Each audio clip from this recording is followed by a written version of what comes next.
네, 서울 강북제일교회 사건에 관한 뉴스 기사가 올라왔습니다. 사전 설명을 좀 드리자면 강북제일교회는 지금 황형택 목사 측과 반대파인 조인서 목사 측으로 나뉘어져 있습니다. 황형택 목사의 지위에 대한 법원의 판단은 지금 대법원에 현재 계류되어 있습니다. 반대 측에서 지금 황형택 목사의 지위를 인정하지 않고 소를 제기하고 있는 조인서 목사 측은 지금 황형택 목사의 대법원 지위에 관한 판결을 기다리고 있는 중이죠. 그런 상황에서 지금 이미 분규가 벌어진 이 상황에서 다음과 같은 뉴스 기사가 올라왔기 때문에 중요한 뉴스인 것 같아서 좀 알려드리려고 브리핑 시작을 해보겠습니다. 제목은 조인서 목사 통합 평양 노회장 추대 자격 논란 1호. 황형택 목사 측이 아니라 교회 개혁을 하겠다고 일어났던 반대 측 조인서 목사 측에 대한 뉴스입니다. 법원 강북제일교회 대표자 명의 사용 시 간접간제의 명령. 자, 무임 목사 신분 이렇게 나와 있는데요. 조인서 목사를 무임 목사라고 가리키고 있는 것으로 보입니다. 강북제일교회 대표자를 놓고 사회법에서 직무 정지된 조인서 목사가 통합 평양 노회장으로 추대되는 것에 대해 논란이 일고 있다. 강북제일교회 대표자는 지금 상태로는 황형택 목사로 일단 국가법에서는 그렇게 인정을 한 상태입니다. 물론 총회에서는 이걸 인정하지 않고 있죠. 그렇기 때문에 그래서 이제 분규가 벌어져 있는 상황인데요. 그러나 이제 실정법상 국가법원, 교회의 교단법도 물론 중요합니다만 국가에서 이제 어떤 문제가 생겼다고 해서 정지를 시켜놨을 경우에는 어쩔 수 없이 실정법의 효력에 우리가 귀속될 수밖에 없습니다. 지금 그런 상황에서 조인서 목사가 통합 측 평양노회장으로 추대된다라고 하는 이런 논란이 지금 일어나고 있는 중입니다. 여기에 대해 통합 평양노회와 리명석 총회장 앞으로 질의서가 제출된 것으로 알려졌다. 그러니까 이것이 과연 적법할 수 있느냐 이런 질의서가 지금 제출된 것 같습니다. 서울 북부지방법원 2014 판결입니다. 2014년 판결. 제1민사부가 뭐라고 판결을 했느냐. 조인서 목사가 강북제일교회의 위임 목사, 담임 목사, 당회장으로서의 직무집행을 할 수 없다. 대표자 인정하지 않고 있는 겁니다.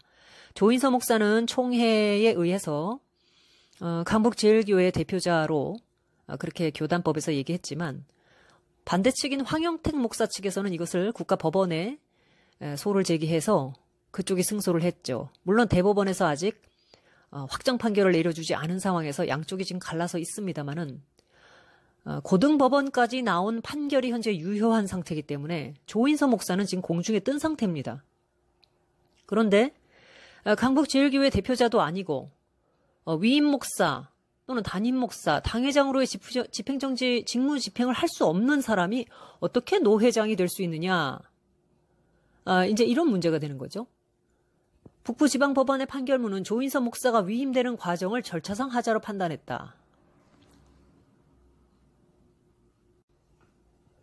법원이 왜 이런 판단을 내렸느냐. 2013년 10월 4일 파송된 윤승열 임시당회장. 당시에 이제 분규가 벌어지고 나서 노회에서 윤승열이라는 임시당회장을 파송했죠. 사실은 그때 절차적으로 상당히 좀 꼬였던 건 맞습니다. 이 스텝이 많이 꼬였습니다. 어쨌든 억울하든 어쩌든 법의 그 절차를 잘 밟았어야 했습니다. 제가 이제 분규를 이렇게 지켜보면서 늘 배우게 되는 건 뭐냐면 불복하고 싶고 억울하고 여러 가지 이유가 사람마다 다 있습니다. 다 자기들의 진실이 있으니까요.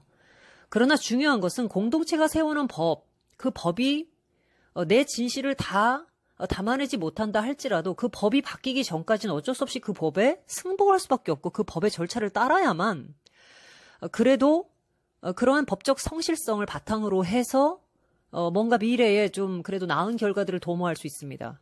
그런데 그렇게 하지 않고 무조건 그냥 이 법의 절차를 따르지 않고 그냥 넘어뛰고 내가 원하는 대로 그냥 몰고 가고 이 정치적으로 뭔가 밀어붙였을 때 반드시 끝이 좋지 않습니다. 지금 이 조인서 목사 측도 마찬가지예요. 어쨌든 황영택 목사 측은 상당히 절차를 하자 없이 진행을 했습니다. 근데 이제 조인서 목사 측, 그러니까 당시에는 윤석열 임시당회장 상태였죠.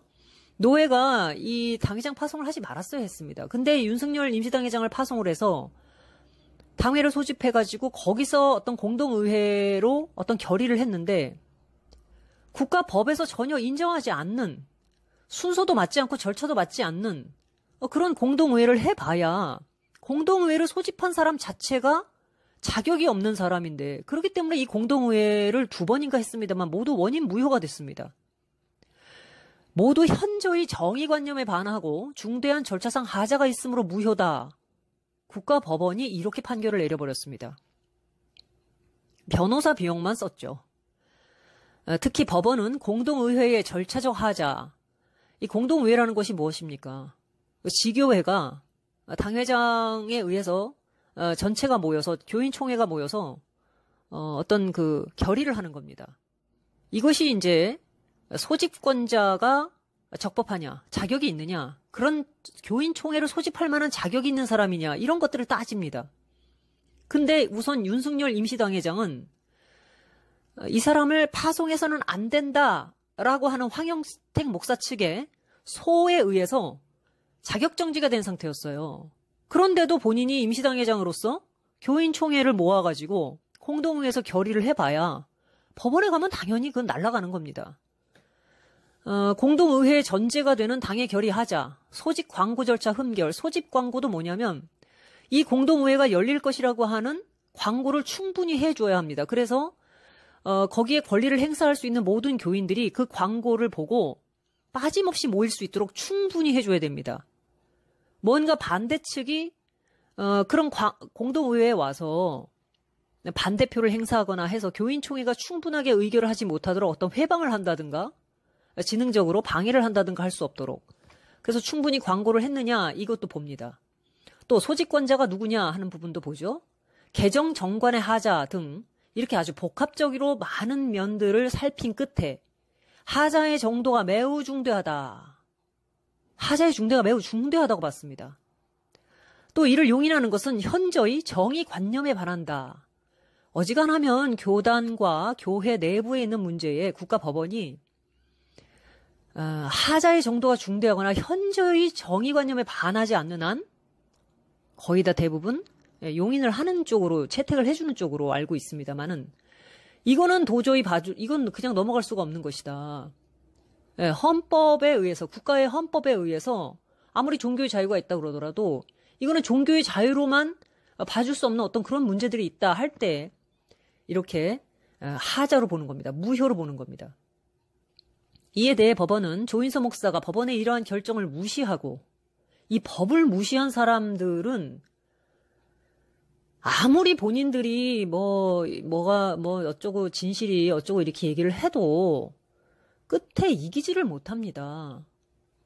황영택 목사에 대해서도 조인서 목사 측은 여러 가지 문제를 제기했었습니다. 도덕성이라든가, 목사로서의 자질이라든가, 설교 문제라든가, 이런 것들을 동원해서 교회 개혁을 한다고 했고, 당시 이제 강북제일교회를 사랑하는 사람들이라는 개혁파 모임이 있었죠.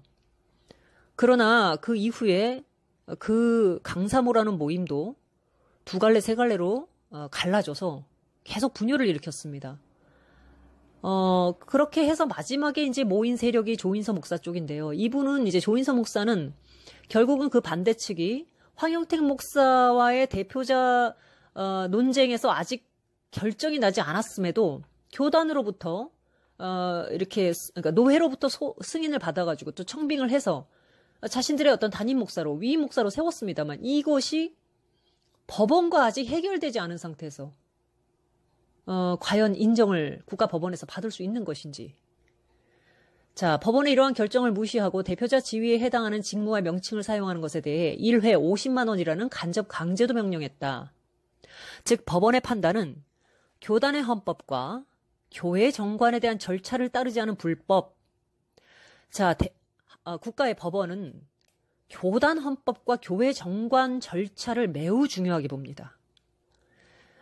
우리 보통 어떤 교회 분규라든가 문제들이 이렇게 벌어지게 되면 기독교인들은 기독교적 성경적 정신, 윤리 뭐 이제 이런 것들 가치 판단을 이제 그렇게 하죠. 근데 그것들이 상당히 모호하다고 봅니다. 국가법원은. 모호하다고 봐요. 그것들이 법적으로 얼마만큼의 적법성이 있느냐, 그 다음에 그것이 실제로 사법적으로 어떤 판결과 판단을 받았느냐, 이런 모든 증거들을 취합해서 가장 객관적인 판단을 내립니다. 왜냐하면 사람들은 저마다 자신들의 진실이 있기 때문에 서로 자기가 진실이라고 주장할 때에는 어떤 진실이 가장 객관적이고 입증된 것이냐라는 법적 판단과 근거를 요구하기 때문입니다. 그래서 이 공동의회 결의는 중대한 절차적 하자로 인해 무효다 이렇게 밝혀졌다면 당시 조인서 목사 측이 이 부분으로 인해서 판단을 해주는 법원을 설득하지 못했다는 거예요. 확실한 근거와 증거를 가지고 자신들이 대표자로서의 지위가 있다라는 부분을 모든 교단 법이라든가 뭐 이런 것들을 다 드러내서 열심히 변론을 했지만 결국 법원의 판단을 바꾸지 못했다는 겁니다. 이에 대해 법원은 조인서 목사가 법원의 이러한 결정을 무시하고 대표자 지위에 해당하는 직무와 명칭을 사용하는 것에 대해 1회 50만 원이라는 간접 강제도 명령했다. 즉 법원의 판단은 교단의 헌법과 교회 정관에 대한 절차를 따르지 않은 불법에 대해 권리를 행사하지 말라는 명령을 내린 것이다. 자, 이런 상황에도 불구하고 조인서 목사는 지금까지 법원의 판결을 무시하고 강북제일교회 대표자 명칭을 사용하며 총대로 활동했고 총대로 아직도 활동을 했다. 이거 교단에 문제가 있는 겁니다. 이 교단에서도 자신들이 아끼는 사람들은 국가법원에서 분명하게 그렇게 판단을 내렸음에도 그럼 서로 좀 자제하고 근신해야 되지 않겠습니까? 그런데도 저도 아는 내용입니다만 교단법은 하나님 나라의 법이라는 거예요. 그래서 그 국가법원에다가 소송은 열심히 제기하면서도 막상 국가에서 자신들이 원하는 판결을 내리지 않으면 그까지 세속법정이 하나님 나라의 법을 어떻게 이기느냐 이렇게 하고 그냥 막 달려갑니다. 그러려면 뭐하러 교인들의 그 헌금을 가지고 그 비싼 법적 분쟁에 들어가는 모든 비용을 다 거기서 그런 식으로 소모를 시키면서 국가법원으로 가져갑니까? 그냥 하고 싶은 대로 하시지. 이번에는 평양노회에서 노회를 관장하는 노회장 역할을 맡겠다는 것이다. 자, 통합총회 헌법을 잘 아는 법 전문가에 따르면 조인서 목사의 노회장 선출은 무자격, 위법, 법적 강제를 야기할 수 있다고 자문했다. 이게 지금 법원에 이런 식으로 그 자격에 정지가 걸려있는 사람이 노회장이 될 수 있느냐. 근데 왜 이런 발상을 하는지 사실 좀 브리핑을 하면서도 제가 이해가 잘 되지 않습니다. 여러분은 보통 법원에 어떤 문제들이 이런 식으로 걸려 있는데 법원의 판단을 받기도 전에 법원의 판단과 확정이 매우 중요한 어떤 다른 일들을 이 법을 무시하고 벌려 놓으십니까? 제가 생각할 때 구멍가게도 아마 그렇게는 안 할 겁니다. 그런데 교회 목사나 노회가 어디 호떡집도 아니고 이게 당나라 법도 아니고 노회를 만약에 노회장을 하게 된다면 본인 돈으로 한다 그러면 또 문제가 없겠습니다만 만약에 이 문제가 또 다시 황영택 목사 측으로부터 소가 제기돼서 자격의 문제를 다투게 되거나 노회의 어떤 법적 분쟁이 벌어지게 되면 노회도 망신이지만 이 조인서 목사의 이 노회장으로서의 어떤 지위를 유지하기 위해서 교인들의 헌금이 변호사 비용이라든가 뭐 소송 비용으로 엄청나게 막대하게 들어가는데 왜 그렇게 할까요? 왜 무리한 행동을 계속 하면서 이런 식으로 그 트러블 메이커가 돼가는 걸까요? 이것이 교회와 하나님의 말씀과 정의를 위한, 저는 정의라는 말도 하도 지금 이상한 사람들이 정의 해서 사실 이 말도 별로 쓰고 싶지 않습니다. 그러니까 정의란 말 대신에 이 진리를 위한 싸움입니까? 법을 잘 아시는 분도 지금 이거 굉장히 우려를 하고 있다는 겁니다. 따라서부터 읽어보겠습니다. 따라서 헌법 제74조 위에는 지금 그 헌법에 대한 해석이 쭉 내려옵니다만 좀 복잡하기 때문에 생략을 하고 결론 부분만 읽어보겠습니다. 헌법 제74조 규정에 따라 생각해보면 73조 2항의 노회 소속 목사란 노회 소속의 위임 목사, 담임 목사, 부목사, 전도 목사, 기관 목사, 선교 목사, 선교 동역자를 의미하는 것이다. 그런데 조인서 목사는 국가법원의 공동의회 및 노회결의 효력정지 가처분 결정. 자, 말이 복잡하니까 그냥 쉽게 풀어드릴게요. 조인서 목사는 국가법원에 의해서 지금 본인이 주장하고 내세우는 모든 자격에 효력정지가 다 가처분 걸려 있습니다. 위임 목사로서도 직무집행정지 가처분 결정에 의해서 그 자기들은 뭐라고 주장하는지는 모르겠지만 강북제일교회의 대표자로서의 직무집행이 정지되어 있는 상태입니다. 운전자로 따지면 운전면허 취소 상태예요. 그러니까 어떻게 핸들 잡으면 될까요? 안 될까요? 안 되는 겁니다. 이것이 음주운전은 아닐지라도 음주운전도 운전하면 안 됩니다만 면허가 없는 사람은 더더욱 운전하면 안 됩니다. 근데 지금 이분은 면허가 없는 상태예요. 국가에 의해서.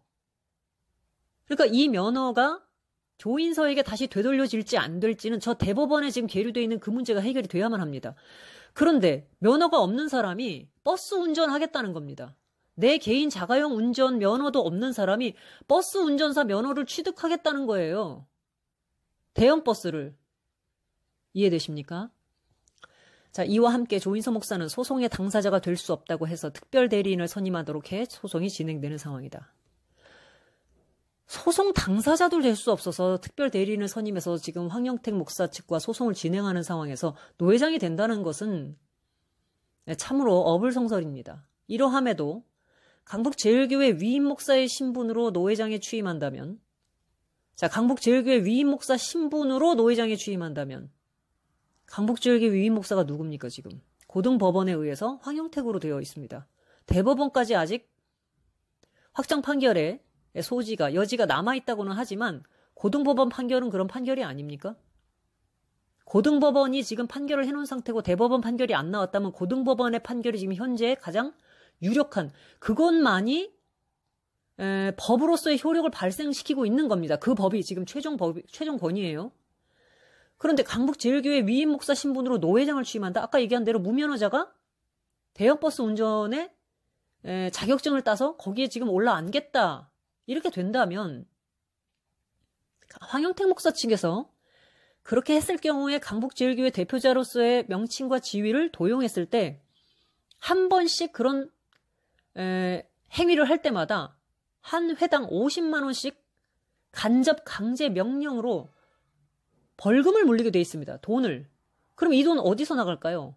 본인 주머니에서 나간다고 하면 말리지 않겠습니다. 그런데 누구 주머니에서 나갑니까? 교인들 주머니에서 나가는 겁니다. 교회 예산에서. 자, 교회 예산에서 이런 짓을 왜 해야 하죠? 왜 바닥에 돈을 뿌려야 되죠? 이분 무임 목사 신분입니다. 현재로는. 그래서 노회장 자격이 없는 것으로 해석될 수밖에 없는 실정이다. 해석이 그렇게 할 수밖에 없는데 심정적으로는 조인서 목사를 좋아하는 사람들이라고 하더라도 법이 그런 걸 어떡합니까? 법이 그런 걸. 아, 조인서 목사, 당신이 노회장이 되면 참 우리 노회가 발전을 할 수 있고 참 좋겠소. 당신만한 자질과 노회를 사랑하는 마음을 가진 다른 목사들이 없어요. 그러니까 당신이 했으면 좋겠습니다. 아무리 이렇게 마음으로 조인서 목사라는 사람이 노회장이 됐으면 좋겠고 이만한 자격이 있는 사람도 없고 경험과 지식이 있으니까 참 했으면 좋겠다 하더라도 자격이 안 된다는 겁니다. 자격이. 교단 법도 그렇게 규정을 해놨고 현재 그 자신도 교단 법에 의해서 한 지교회의 위임 목사가 돼야만 노회장이 될 수 있는데 지금 위임 목사라고 하는 가장 기본적인 자격조차도 직무집행 정지가 돼 있는 상태 아닙니까? 그런데 이거를 다 엿먹으라 하고 교회의 예산을 가지고 벌금도 내고 소송 비용도 발생을 시켜가면서 왜 이 짓을 하려는 것이냐는 것이 저의 질문입니다. 저뿐만 아니라 이 사태를 지켜보고 있는 지금 조인서 목사 측에 있는 많은 교인들이 아시다시피 2010년부터 황영택 목사와의 교회 분쟁 때문에 갈갈이 찢어지면서 그분들의 상처와 마음의 고통과 경제적인 피해라든가 이 모든 것들이 지금 말로 다 할 수가 없습니다. 그런데 그 상처를 하나님의 말씀으로 치료하고 새살이 돋게 하고 전도와 선교와 그 다음에 각 사람을 예수 그리스도께로 인도해서 단단하게 그 영혼들을 세워주는 일을 부지런히 하기에도 바쁜 중에 이게 뭐라고 지금 이 일들을 벌이고 계시느냐는 겁니다. 노회장이 되면 지금 조인서 목사님 밑에 있는 많은 영혼들이 저절로 천국으로 들어갑니까? 그 영혼들이 모두 예수 그리스도를 만나서 거듭난 영혼들이 되는 겁니까? 목사를 왜 하시는 건지 정말 묻고 싶습니다. 황영택과의 싸움이 그것이 우리가 교회를 개혁하겠다고 하는 모든 것의 본질이나 가장 중대한 요소는 아니지 않습니까? 현 평양 노회장 주효중 장로는 이번 문제에 대해 총회의 답변을 기다리고 있는 상태다라고 말했고요. 당사자인 조인서 목사는 이러한 문제에 대해 입장을 물었지만 답변하지 않았다. 이렇게 이 기사는 끝을 맺고 있습니다. 자, 여기까지 하겠습니다.